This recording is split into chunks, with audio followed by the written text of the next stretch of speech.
And when you think about this, are you a subscriber to this like super cycle theory that once we break the all-time high, we go up, hundreds of thousands of dollars? Or is it something where maybe Will is in more of the thought process of like $185,000 based on some of the models he's looking at? Like how severe is that reflexivity once we break the all-time highs in your opinion?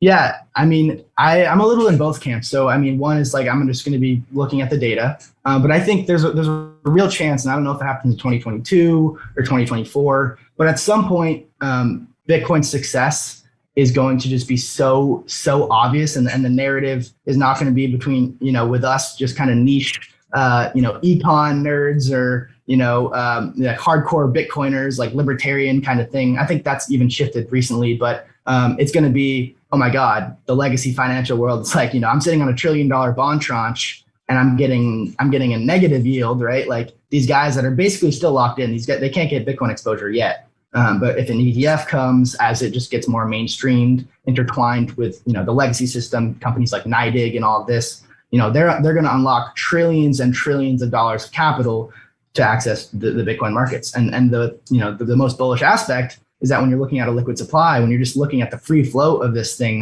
that's trading every single day, about 14, 15 million Bitcoin aren't available to be sold. And like people like me, like I don't have a $200,000 price target where I'm selling all my Bitcoin. I'm just like, I might, sell a few basis points or, obviously money's, meant to be spent. But the reality is like my price target for Bitcoin is infinity. Like I don't plan on, I'll spend Bitcoin when it's legal tender and I don't pay taxes on it.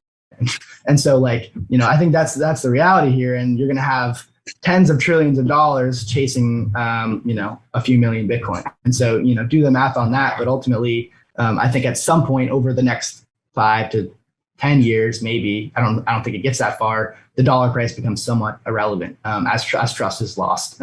We've just pushed, they've kicked the can so far.